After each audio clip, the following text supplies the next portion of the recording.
Good morning, guys. Oh, yung tawa ko. So, yan. Kagabi, hindi na po tayo nakapunta ng barangay kasi marami nga daw pong tao doon. At dahil gawa ng candidacy, yung mga pumupunta sa barangay, nakausap si Kapitan at saka yung mga official ng barangay. So, ngayon, nandito na ang tito ko kasi nandito yung anong tawag doon? Basta nandito yung nagsusulat doon eh. Sa barangay. Basahin muna natin kung ano nakalagay doon sa logbook. At isend natin sa may-ari ng lupa. At mamaya papaliwanagan ko kayo yung mga nagko-comment dyan. Nasa laban tito? Nasaan po ang logbook? Wala po. Kalak sa barangay ako pupunta.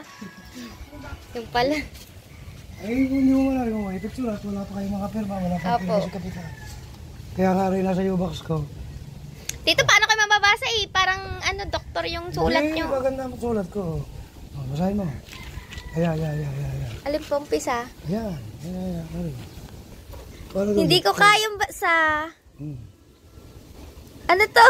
Pagka ganyan ang M. Pagka pabalik na ganyan, W. Ito shortcut, sa oras na ito. Sa mga oras na ito. Humigit kumulang. Opo, tito, hindi ko mabasa. Humigit kumulang. Ika-10 ng umaga ay dumating sa himpilan ng barangay. Bukana nasa Batangas, si Binibining Danica Pipitalia. Ako yun. 34 na taong gulang na kumakatawan sa 14 na pamilyang nakatira sa lupang pag-aari ni Ginoong Luis de Leon na nasa Tanigi 4 Street, Barangay Bukana, nasa Batangas. Sa tanggapan ni Kapitan Byron Bayas, dating Ginoo, ay tinawagan ni Danica ang Viber phone ni Ginoong Luis de Leon upang pag-usapan ang mga detalye kung papaano at ano ang mangyayari sakaling paalisin na ang 14 na pamilyang naninirahan dito.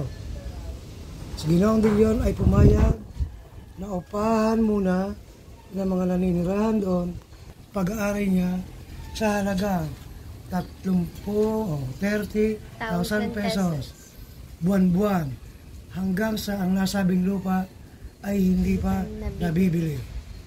Ang nasabing pagbabayad ng upa sa lupa ay magsisimula sa Enero 2025 at sa mga susunod pang buwan tuwing sasapit ang ika-25 ng bawat buwan. Napagkasunduan ni na Ginoong de Leon at ni Kapitan Byron Bayas, dating Ginoo, na ang pagbabayad ay sa bank account ni Ginoong de Leon. Idedeposito ni Danica Pipitalia bilang siya ang napili na mga siwa sa nasabing hulog sa upa ng lupa. Ang kumatawa sa nasabing pag-uusap ay at nakarinig ay si Ginang Brenda Balyer at si Ginang Anastasia Arbilawa. Bilang patunay, sila ilalagda sa ibaba nito. Pipirma sila dyan, pipirma si Kapitan doon, pipirma ka doon. Kaya pag ito'y napirmahan na lang ko, pwede mo na silang picture. Ay wala. Wala po. Pinapahan ko nga kay Si Kapitan yata ay busy mga panya kasama ng mga Ay wala ang wala daw ang sasakyan doon. Kaya pinuntahan sa kanila, nahanap din wala. Kaya pagka sabi ko kay radyohan mo ako pag at ako ay may papipirmahan lang. Ay po. Ako po, may perma na ako. Oo. Di, nabasa mo na. Opo. Ano yung basa nyo? Maganda.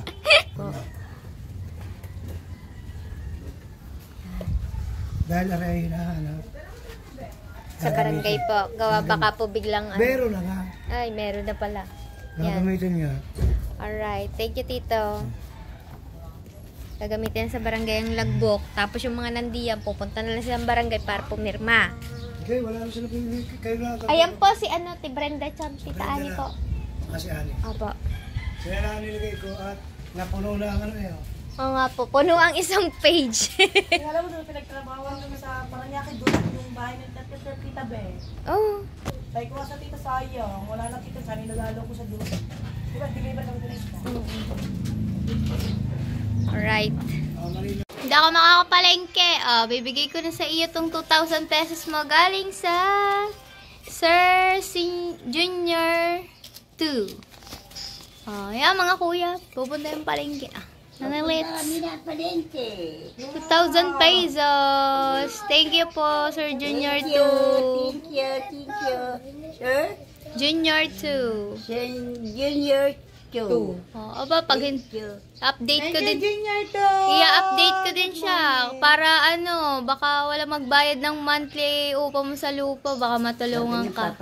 Sabi ni Papa mo, ikaw may pag-upa ka. Sabi ko wala talaga. Ako wala talaga. Diarto, wala piyo. Alright. Ganyan po sita.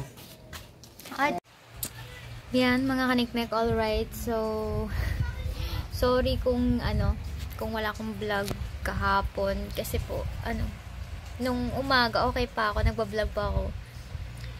Nung binasa sa akin yung kasunduan dun sa barangay tungkol sa lupa. Tapos, nakapag-video pa ako nun eh. Tapos, nakapag-live pa din ako. Pero kahapon wala na talaga akong ganang kumain. Hindi ko alam kung bakit. Kaya, siguro. Tapos, saging lang kinain ko noon. Nalmasal ko. Kasi ngayon ko lumaki yung tiyan ko. At, tubig. Nung tanghali, wala pa rin akong gana. At hanggang sa parang 2 yata yun.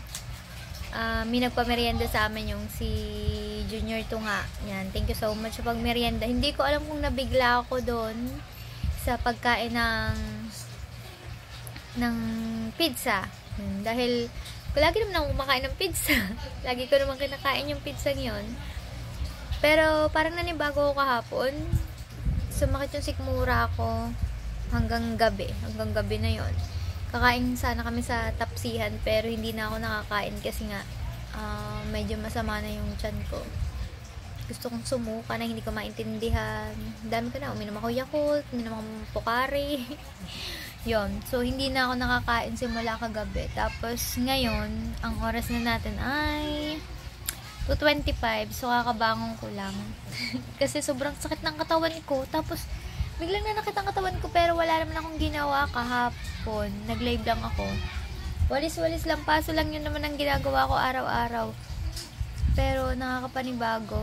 Bakit biglang sumakit ang katawan ko? Siguro nga, magkakasakit talaga ako kaya ako ganun. Kasi nilamig ako kagabi nung sinikmura ako. Grabe. Salamat sa pakateng ko. Gusto ko kasi yung mainitan yung tiyan ko pero nagkulo kami ng tubig. Inano sa tiyan ko. Tapos yun, kateng ko. Asete. Yun, ganon. Ayoko kasing uminom ng gamot. Tatakot ako uminom ng gamot. Pero alam ko na yun yung kagaling ko. Pero uminom pa rin ako pala. Kasi nga, nung nilamig ako, uminom ako ng gamot. Tylenol. Yun. At yun, sasagutin ko na po yung mga yung mga nagko-comment about dun sa last upload ko na siguro yung iba bago lang, hindi nila alam kung ano talaga yung pangyayari, hindi na lang napanood na nagpunta na dito yung may-ari ng lupa, kaya ganun yung mga comment nila. So, naiintindihan ko naman po yun. Kaya lang po yung iba kasi may mga nagko-comment na alam naman nila talaga. Umpisa pa lang, hindi lang talaga nila iniintindi. Yan. Yung tungkol po sa lupa, ay tungkol sa title ng lupa, legal po. Legal po na sila po ang may-ari. Yung kausap sa phone ng kapitan, ay ayun po yung may-ari. Ayun po si De Leon, anak po siya ng may-ari. Syempre, anak na nga lang siya. Kaya siya na yung mag-aasikaso. Wala na nga kasi yung tatay niya, diba? Kaya gusto nila mabenta ng mga kapatid niya. And then, ano pa ba? Yung nagsasabi. Yun, marami kasing nagsasabi na sa abogado daw kami lumapit kasi matagal na daw kami nakatira dito. Hindi na kailangan, hindi naman namin kailangan na makipagtalo pa dahil alam naman namin ng totoo na sila naman talaga ang may-ari ng lupang to. Ayaw namin ng gulo. Kung makikipaguluhan pa kami, baka paalisin na kami. Dapat alis na kami ngayong January 31. Pero napagbigyan kami tungkol doon sa rent. Ayan. Kapag bigyan kaming upahan ang lupang to. About naman sa rent na yon, alam nyo guys, kung tutuusin, napakalaking tulong nun para sa amin. Kahit pa sabihin ng 1 taon o 10 months lang kami ditong iparenta, eh okay na okay lang po din yun sa amin. Kasi napakalaking tipid nun. At saka yung nagsasabi na sa amin lang din kukuhanin yung pambigay sa amin. Siyempre, narinig nyo lang din yun sa vlog ko eh.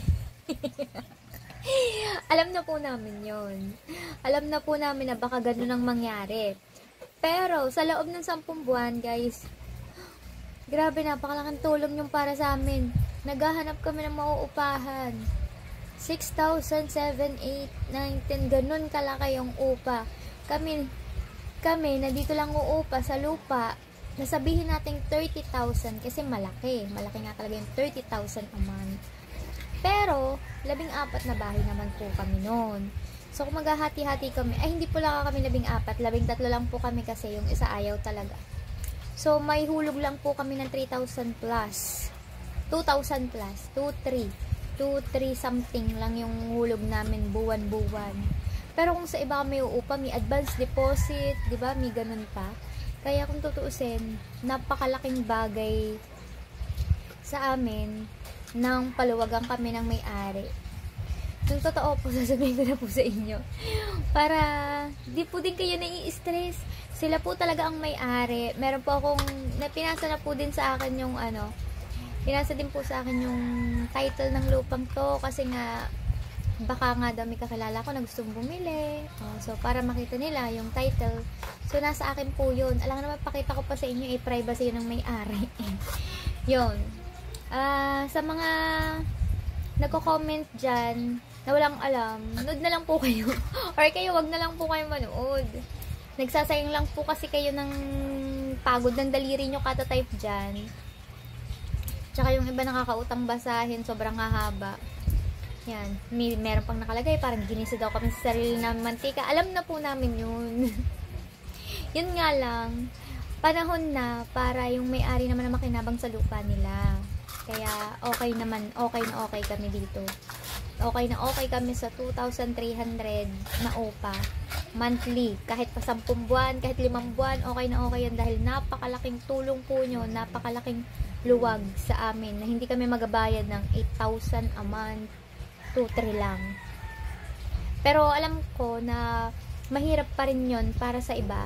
Sa amin, guys, sa akin, sa YouTube lang ako kumukuha ng pinagkakakitaan ko.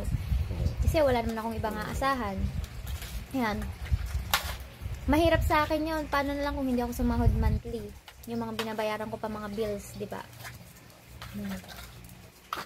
Kaya, yung tutoring yan, napakalaking tulong yan para sa amin. Siguro, hindi nyo lang alam. Kasi, puro si comment lang din naman kayo na minsan na nga, hindi nyo naman tinatapos yung video, basta lang kayo nagko-comment. Pero, yung bandang huli, nandun pala yung kasagutan sa mga tanong nyo, diba? So, yun lang. Napablog tuloy ako dito. Kahit masama yung pakiramdam ko, sobrang sasakit ng likod ko. Hindi ko alam kung bakit. Siguro pagbuhat ko ng rep. Laki-laki, mas malaki pa sa akin yung rep, pero binuhat ko. Yun, so, yun lang mga kaniknik. Gusto ko lang po ng kalinawan. Gusto ko lang sabihin sa mga nagko-comment yun na legal po na si Delion. Si Delion po yung kausap ni Kapitan sa cellphone. Kaya po siya sa cellphone lang kausap kasi nasa US po. Hindi pa siya nakakauwi. Pero nung last na pag-uusap namin sa barangay, nandito po siya. Balikan nyo po sa sa mga vlog ko, makikita nyo po yun about sa lupa. Sana, naintindihan na po kayo. Naintindihan nyo na. Hindi na yung basta comment, punta abogado, tingnan sa munisipyo, tingnan kung nagbabayad ng amilyar. Lahat po yun. Nagawa na po namin.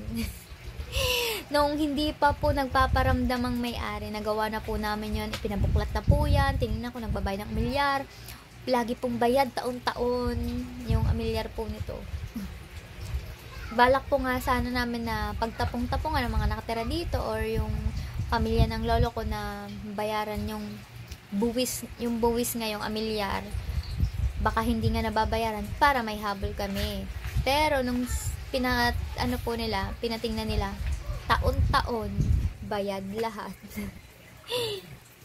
Ayan, sana po naintindihan nyo at huwag po kayong magalit sa akin kung meron akong mga nasabing hindi nyo nagustuhan. Pagpasensyahan nyo na po. Gusto ko lang po talaga ipaliwanag sa inyo ng ayos na totoong may-ari nito ay si De Leon, yung kausap namin. At meron po itong title. At pabor po kami sa sinasabi nila na upahan po namin kahit pasabihin ginisa kami sa sariling mantika. Okay na okay lang po sa amin yun. Kasi matagal na din naman namin itong napakinabangan. At yun, pagka ito ay may kung sakasakali naman po na itong lupang ito ay meron ng buyer sa loob ng 10 buwan, 1 taon, meron kaming 2 buwan na palugit bago kaming umalis. Madali naman po kaming kausap, hindi po kami yung tao na pinagsisiksikan yung sarili namin na alam naman namin na hindi naman namin ito maaangkin. Hindi naman po kami ganung tao. Mababait po ang pamilya namin. Dahil napakinabangan na namin ay okay na po yun. Nagpapasalamat pa rin po kasi kami sa kanila at sa hinaba-haba ng panahon na pagtigil namin dito ay wala kaming bayad. So yun lang. Sana intindihan nyo. Pagpasensyahan nyo na po yung vlog ko ngayon kung ganito lang po.